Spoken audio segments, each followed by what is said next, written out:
Madepin depan aja bang, tadi katanya madepin depan.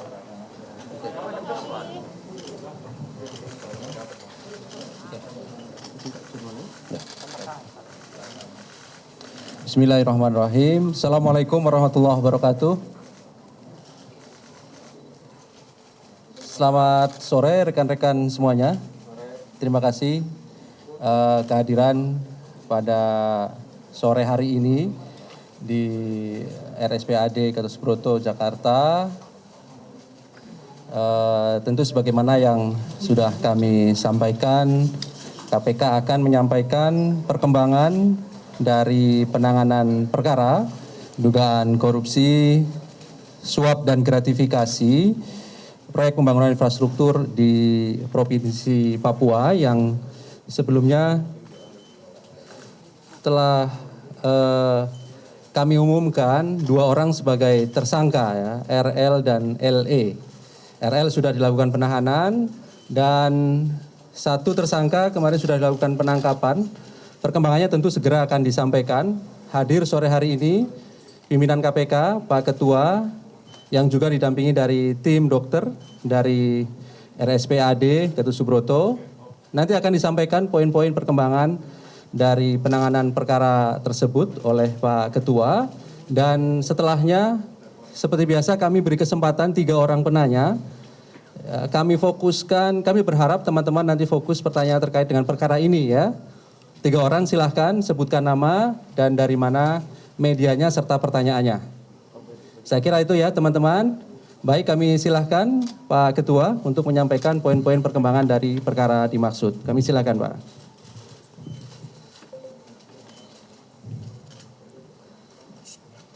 Assalamualaikum warahmatullahi wabarakatuh. Selamat sore, salam sejahtera untuk kita semua. Om Swastiastu, Salam, Namo Buddhaya, Salam Kebajikan. Yang saya hormati Bapak Kepala Rumah Sakit Nasional Dental TNI Budi, beserta tim kedokteran dari Rumah Sakit RSPAD,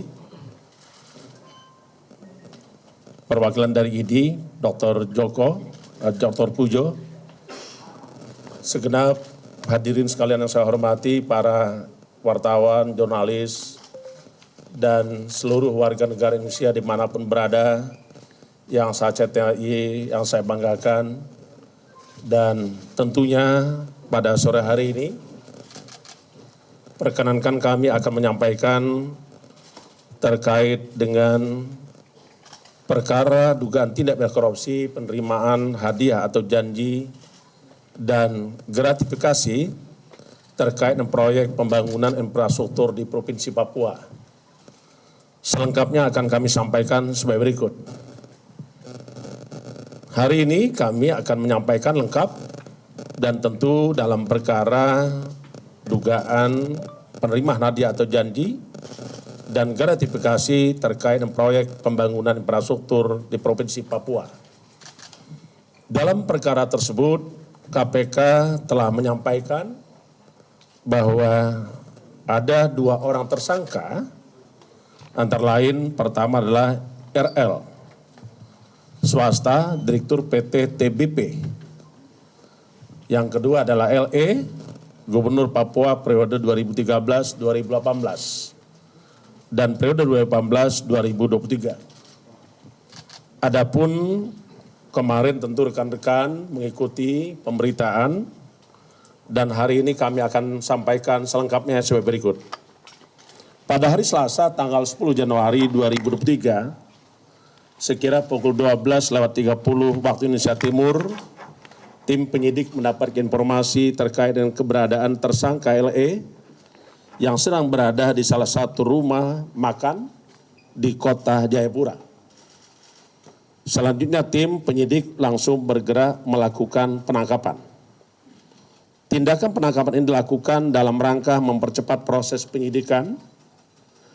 Di samping itu juga kita tahu bersama bahwa saudara LE tetap saja menunjukkan sikap tidak kooperatif. Setelah dilakukan penangkapan, tersangka E dibawa ke markas Brimob Polda Papua untuk dilakukan pemeriksaan. Dan yang bersangkutan selanjutnya kita bawa ke Jakarta. Dan rangka memastikan kesehatan tersangka LE, tim penyidik kemudian membawa ke Rumah Sakit Pusat Angkatan Darat Gatot Subroto untuk dilakukan pemeriksaan medis langsung oleh tim dokter dengan pendamping tim penyidik dan dokter dari KPK. Malam tadi kita datang jam 21.48 tiba di Rumah Sakit RSPAD. Pemeriksaan tersebut meliputi pemeriksaan fisik, tanda vital, laboratorium, dan jantung, dan juga EKG, yang kemudian pendapat dari dokter menyimpulkan bahwa tersangka LE diperlukan perawatan sementara di Rumah Sakit Pusat Angkatan Darat. Mengenai waktunya, tim dokter yang bisa menentukan, namun pada prinsipnya setelah seluruh selesai, kami segera akan melakukan pemeriksaan terhadap saudara LE. Tentu perawatan sementara diperlukan untuk tindakan pendalaman lebih lanjut, yang tentunya akan dikomunikasikan antara Rumah Sakit Pusat Angkatan Darat dengan tim Ikatan Dokter Indonesia dan juga dokter KPK. Kami pastikan bahwa perkara yang sedang kita tangani ini tetap kita lanjutkan dengan berpedoman kepada ketentuan prosedur hukum dan peraturan perundang-undangan yang berlaku. Dan tidak juga boleh kita kesampingkan bahwa KPK tetap taat azas terhadap azas-azas pelaksanaan tugas pokok KPK. Kita bekerja untuk kepentingan umum, memastikan kepastian hukum dan keadilan dilakukan secara transparan dan proporsionalitas, dan kita sampai kapanpun akan tetap menjunjung tinggi hak-hak asasi manusia. Dalam rangka kepentingan penyidikan, tim penyidik melakukan penahanan terhadap saudara LE untuk 20 hari pertama terhitung tanggal 11 Januari 2023 sampai dengan tanggal 30 Januari 2023 di Rumah Tahanan Negara KPK Pomdam Jaya Guntur. Mempertimbangkan keadaan kondisi tersangka Lukas NMB, maka penyidik KPK melakukan tindakan hukum berupa pembantaran untuk sementara kepentingan perawatan sementara di Rumah Sakit RSPAD. Sejak hari ini sampai dengan kondisi yang membaik, khususnya dalam hal pertimbangan kesehatan tersangka Lukas NMB. Adapun konstruksi perkara perlu kami sampaikan kembali lebih lengkapnya sebagai berikut. Tersangka Lukas NMB di tahun 2013 pertama kali dilantik sebagai Gubernur Papua untuk periode 2013-2018 dan terpilih kembali pada tahun 2018 sampai dengan 2023. Dengan kedudukannya sebagai gubernur, tersangka Lukas NMB LE kemudian diduga ikut terlibat hingga berperan aktif dalam beberapa kegiatan pengadaan proyek infrastruktur di Dinas PUPR Pemprov Papua dengan memenangkan perusahaan tertentu, di antaranya perusahaan milik tersangka RL, yaitu PT TBP, untuk mengerjakan proyek-proyek multi-years. Agar dimenangkan, tersangka RL yang sudah kita lakukan penahanan sebelumnya, diduga melakukan komunikasi dan pertemuan hingga memberikan sejumlah uang sebelum proses pelelangan berlangsung. Adapun pihak-pihak yang ditemui tersangka RL, diantaranya tersangka LE, dan beberapa pejabat di pemerintahan Provinsi Papua. Melalui pertemuan tersebut, tersangka RL kemudian mendapatkan paket proyek pekerjaan di tahun anggaran 2019 sampai dengan 2021, di antaranya sebagai berikut. Pertama, proyek multi-years peningkatan jalan Entrop Hamadi dengan nilai 14,8 miliar rupiah. Kedua, proyek multi-use, rehab sarana dan prasarana penunjang, PAUD integrasi dengan nilai proyek 13,3 miliar. Ketiga, proyek multi-use, penataan lingkungan, Venus menembak outdoors, Auri dengan nilai proyek 12,9 miliar. Berdasarkan hasil pemeriksaan, penyidik menyimpulkan bahwa ada kesepakatan yang disanggupi di antara tersangka RL untuk diberikan yang kemudian diterima tersangka LE dan beberapa pejabat di Provinsi Papua. Di antaranya adanya pembagian presentasi proyek hingga mencapai 14% dari nilai kontrak setelah dikurangi nilai PPH dan PPN. Sebelum maupun setelah terpilih untuk mengerjakan proyek dimaksud, tersangka LE diduga telah menerima uang dari RL sebesar 1 miliar rupiah. Tersangka LE juga diduga telah menerima pemberian lain sebagai gratifikasi yang berhubungan dengan jabatannya yang berdasarkan bukti permulaan sejauh ini sampai saat ini berjumlah sekitar 10 miliar rupiah. Saat ini kami terus melakukan pendalaman terkait informasi dan data termasuk aliran uang yang diduga diterima LE dan juga dugaan perubahan bentuk ke dalam ataupun beberapa aset yang bernilai ekonomis. Hingga sekarang tim penyidik telah melakukan pemeriksaan lebih kurang 76 orang. Kami pun telah melakukan penggeledahan lebih kurang 6 tempat daerah yang kami lakukan di tempat yang tersebar di Papua, di Jakarta, Sukabumi, Bogor, Tangerang, Batam. Dan KPK juga telah melakukan penyitaan aset antara lain berupa emas batangan, perhiasan emas dan kendaraan mewah dengan nilai sekitar 4,5 miliar rupiah. Di samping itu, KPK telah memblokir rekening dengan nilai 76,2 miliar.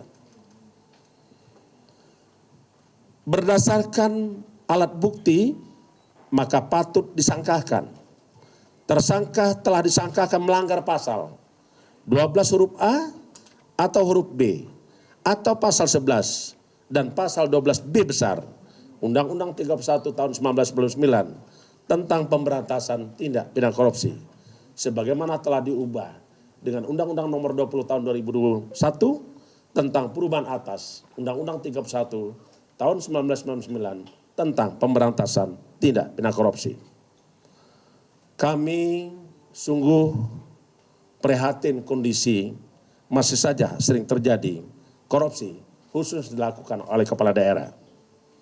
KPK tidak akan pernah berhenti untuk melakukan upaya-upaya membersihkan Indonesia dari praktek korupsi. Pada kesempatan ini pun kami segenap insan KPK dan seluruh rakyat Indonesia menyampaikan ucapan terima kasih kepada seluruh tokoh masyarakat, tokoh agama, anak-anak bangsa, khususnya kawan-kawan, rekan-rekan se-Indonesia yang telah memberikan dukungan kepada KPK di dalam menyelesaikan beberapa perkara tindak pidana korupsi, termasuk tindak pidana korupsi yang dilakukan oleh Lukas NMB atau LE, beserta juga pejabat yang lainnya.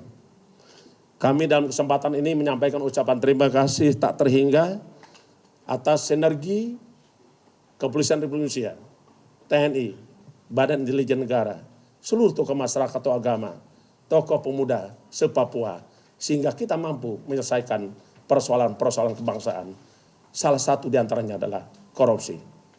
Mari bersama KPK untuk membersihkan negeri ini dari praktek korupsi.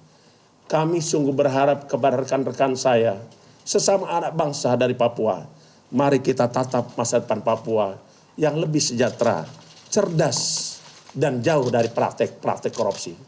Kalau tidak sekarang, kapan lagi kita mewujudkan Indonesia yang sejahtera, Indonesia yang maju, Indonesia yang sejahtera, dan Indonesia yang membanggakan seluruh rakyat Indonesia. Tetaplah jaga suasana damai di tanah Papua. Mari kita bersatu memberantas korupsi, menatap bangsa Indonesia yang lebih maju, sejahtera, cerdas, sebagaimana tujuan nasional kita. Saya kira demikian yang kami ingin sampaikan. Kami ingin mengajak rekan-rekan semua, rekan-rekan media, bahwa hari ini kami sudah sampaikan terkait dengan perkembangan penanganan perkara tindak pidana korupsi berupa suap dan gratifikasi penerimaan hadiah atau janji yang dilakukan oleh tersangka LE di Papua. Dukung terus KPK, mari bersama KPK membersihkan negeri ini dari praktek korupsi. Sekian, terima kasih. Saya akhiri, wassalamualaikum warahmatullahi wabarakatuh. Om Santi Santi Om, Salam, Rahayu.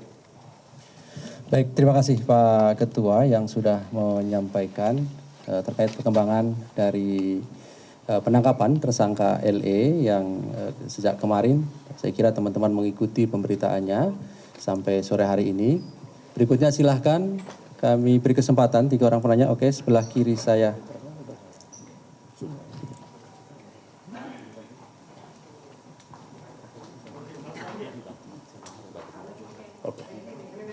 Oke, sebentar ya, sebentar. Satu, oke, 2, sini 1 ya, 3.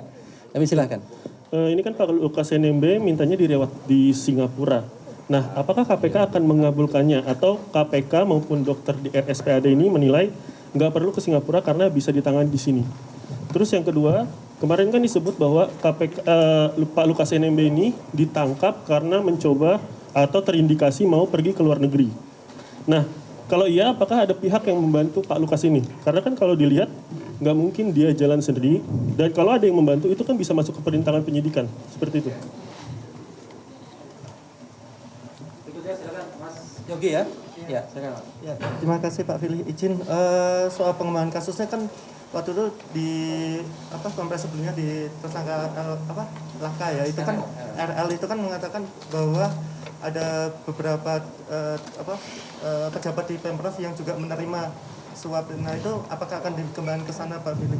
Kemudian juga tadi juga sama dengan Chandra yaitu ya, pemirsa, itu tadi adalah konferensi pers yang dilakukan oleh Ketua KPK Firly Bahuri terkait status dari pasca penangkapan Lukas NMB yang dilakukan kemarin hari Selasa pukul 12:30 waktu Indonesia Timur, di mana Lukas NMB kemarin kemudian ditangkap oleh penyidik KPK di kota Jayapura, Papua.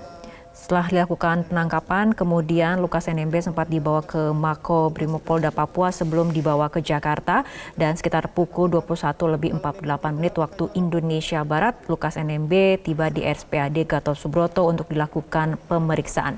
Tadi menurut pernyataan dari Ketua KPK Firly Bahuri, Lukas NMB mendapatkan pemeriksaan medis baik secara fisik, laboratorium, jantung atau EKG. Dan dari hasil pemeriksaan medis yang dilakukan oleh tim dokter RSPAD Gatot Subroto dinyatakan bahwa tersangka Lukas NMB ini perlu mendapatkan perawatan di RSPAD. Rencananya setelah perawatan baru kemudian akan dilakukan pemeriksaan oleh KPK terhadap tersangka Lukas NMB, tapi karena ada kemudian rekomendasi ataupun hasil pemeriksaan kesehatan ataupun pemeriksaan medis yang membutuhkan perawatan di RSPAD, maka pemeriksaan akan dilakukan setelah kondisi Lukas NMB membaik. Sementara itu perkara yang ditangani tetap akan dilanjutkan, dan untuk kepentingan penyidikan akan dilakukan penahanan selama 20 hari ke depan semenjak tanggal 10 kemarin.